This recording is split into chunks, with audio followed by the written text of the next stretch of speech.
Hi there, my name is Belinda Dobson and welcome to the Ching Cafe for our weekly overview for the week commencing the 10th of February 2020. Now I have something very exciting to share with you that I'm going to do at the end of this episode. Just so hang in there with me. After we do this weekly overview, I will share that with you. Last week we had the vibration of innocence, being open, letting go of all the things that trussle us up emotionally and otherwise, to not apply medicine to situations that are not ours, and of course to bite through the obstacles, to take action in the areas where we are blocked in our ability to seek the nourishment we need. So let's get to this week. We start the week with Hexagram, or the state of change, called 19 approach. We haven't had this hexagram on an episode before, and if you look at the structure of the hexagram, you'll see that we have a whole lot of female earthly lines, and then we have two male lines at the bottom that move up. The male yang lines always move up. And so we have this powerful energy that's wanting to build and bring its way through the hexagram. So what does this hexagram mean for us, and more particularly, what does it mean for our personal lives and our businesses for this week in February? Approach tells the story of something great approaching something that is small, the arrival of something huge and meaningful and significant into our lives, us being the small people that are receiving some kind of energy, some kind of bigness or greatness into our life streams. And the reason there's a mountain in this picture is it reminds me of my experience of going to climb Kilimanjaro. And whenever I saw the mountain, I felt like there was this power in the mountain, this kind of being or creature or idea in the mountain that was far bigger than me, and that I had to approach her, yes, her, with humility and with grace, and ask if I may walk on her to climb the mountain. And that's what's sitting in my mind thinking about this idea of approach. So this week, we need to be open to what's coming in. This is not a week where we try and bring things to a close, where we try to finish things, where we try to force an agenda to bring the cycle to an end. It's the time when we go, open, breathe. What's coming in? What do I need to embrace? A power that's beyond me. Because, surprise, surprise, no matter what your religion, your faith, your spiritual view in life, whatever it might be, there is always something out there that is more powerful than us.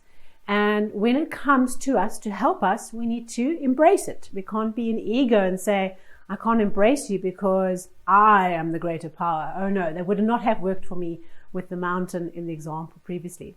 So this is a good week to give yourself to that energy, to be open, to put yourself into the energy, to teach, to engage, to communicate, to open up any barriers you might have within you to hearing new things, getting new information, because this energy is coming to help us this week. There's something important that's approaching us that we need to be receptive to. And when we look at the changing line for this week, this time in the 4th position, this says that this arrival, the nearing of this energy, of this help, of this big vibration that's coming to help us, is about to reach its zenith. It's about to culminate for us in this week. What a wonderful thing to work with this week.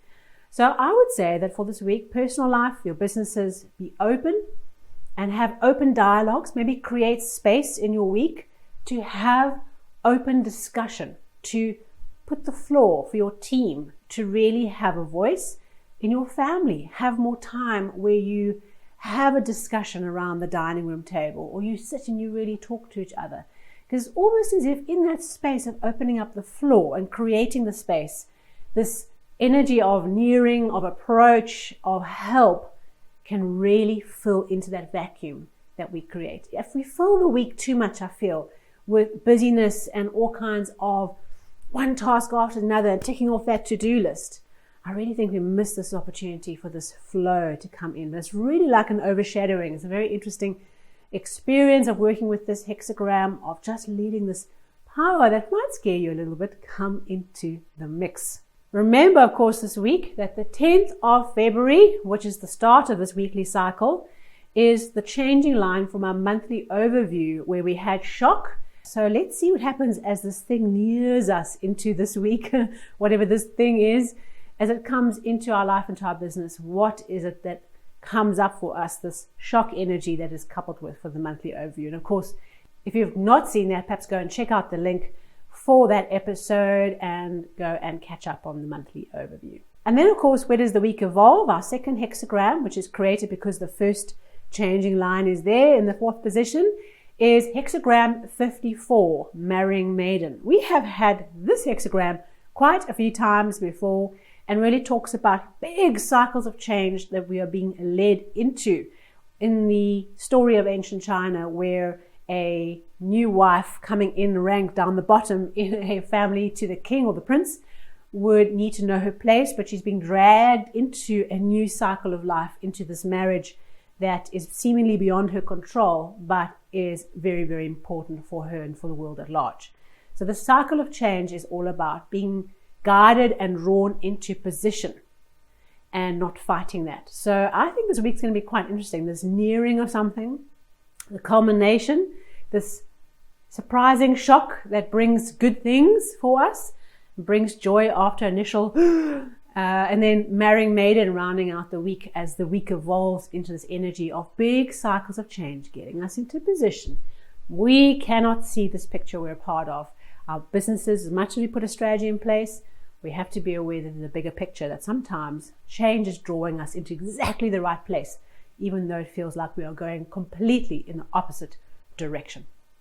Right, so that was our week, our overview. Please do feel free to share your experiences and your insights on working with these videos and podcast episodes on Facebook, on Instagram, and on Twitter, wherever you prefer to engage socially, or nowhere, that's up to you. And of course, if you'd like to receive these videos and episodes into your podcast catcher or into your YouTube app, please make sure you subscribe and hit the bell so that it comes right into your app as they are live. Right, so I said to myself, when we hit 100 subscribers, which we have, thank you so much, that I would undertake to do a monthly I Ching giveaway. All right, so how this is going to work. What you'll find in the link below to this episode is a link to a competition page hosted on the Gleam platform.